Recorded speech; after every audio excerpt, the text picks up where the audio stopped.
Hi everyone, welcome back to the channel. I thought it was probably about time that I went through some of the equipment that I use. It might give those of you that are perhaps beginning in oil painting a bit of an idea of where to start if you're a bit confused about the kind of things that you should be perhaps using or buying.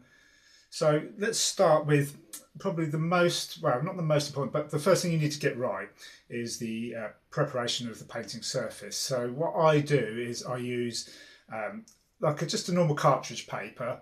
So I then bathe it in water, make sure it's fully soaked, and then I use, let me find it, some of this brown gum tape basically. So you just moisten this and then you just seal around the edge and then it should be stuck flat, let it dry, and then you're ready to put the primer on, ready for the oil paints, because you really want to be priming the surface just to make sure that the oil paint doesn't leach through into the kind of underneath through the paper. But what I use is this gesso, who knows, I don't know how it's pronounced, but I use this primer here. You can give it one or two coats, but let it dry between coats when you do it, but that will give you a little bit of tooth to paint on, but more importantly it protects the paper underneath, as I say, from the oil paints leaching through. So that's a really good way to start. So you want to start the process right. Get your paper stretched, because that will stop it with all those wrinkles and bumps. Every time you put wet paint on, obviously the paper will actually ruck up. So the stretching eliminates all that. Everything will pull nice and tight even once you've wet the paper. So you start with that. Let's move on to the paints themselves. So the paints that I use in the main, I tend to go for branded paints. So I use Daler-Rowney Georgian oil paints. These are just a really good consistency, really good colour, and they do everything I want them to do. So what you want to do maybe is try a few different brands, see what kind of works for you. But I feel the consistency is just really good with these.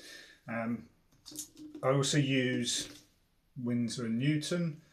Again, pretty similar to Daler-Rowney. They're a well-known brand. I feel like you can't go wrong with these. What you want is a nice heavy-bodied oil paint. You don't want something that's too thin, too light-bodied, because then that gives you a bit more scope to then thin down or use thickly impasto if you like, that kind of thing. So in terms of mediums that I use to maybe thin down the paints, this is another good one. So I use two different mediums, and these are both Winsor and Newton. This is not a plug for them in particular, but so refined linseed oil and their liquid. Both of them are useful for really thinning the oil paints down and giving that extra flow where you need it. That might be for doing, say, skies or details and things like that, but they're really useful.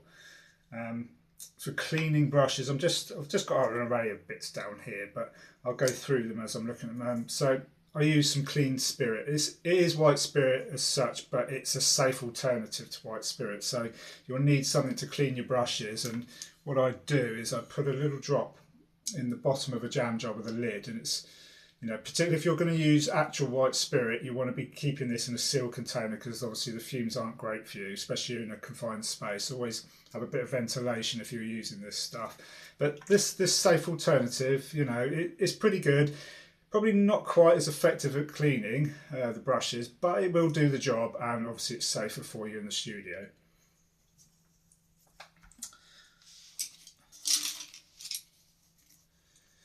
And now we come on to the brush section, if you like.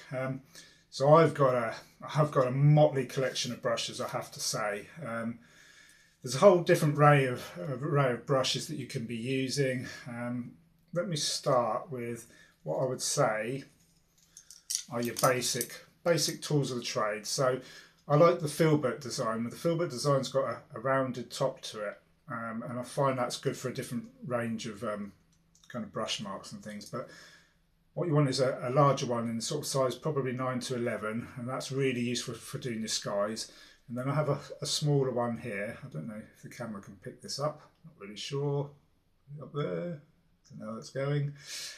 So that's good for when you're getting down to those smaller areas that need a little bit of tight attention. But in terms of brush composition, I tend to prefer softer brushes. These ones are natural. These are a mix of weasel hair, of all things. I didn't know there was such a thing. Apparently there is. But I found these are quite useful. I do like the natural brushes because they keep their shape a little bit better and a bit more gentle. You can use these hog hair brushes here. So I've got a couple of brushes here which I use. They're basically hog hair brushes. That's a flat brush, that's a filbert design. And they're very battered now over time. You know, you get bits of paint that are not properly cleaned off and bristles get damaged and stuff, but these are really, really good for doing trees and kind of any kind of texture, grasses, that kind of thing, really. So never worry if you've got brushes that have got bits of paint on, a bit of bat, don't throw them away. Use these. These will be really useful in your armoury when you're coming to do foliage and things in your realistic landscapes. What I also have a couple of brushes for blending. So that's just your standard fan brush. Again, get a soft haired one if you want it specifically for blending. If you're more into using it to actually paint details, then one of the more stiffer versions is quite good.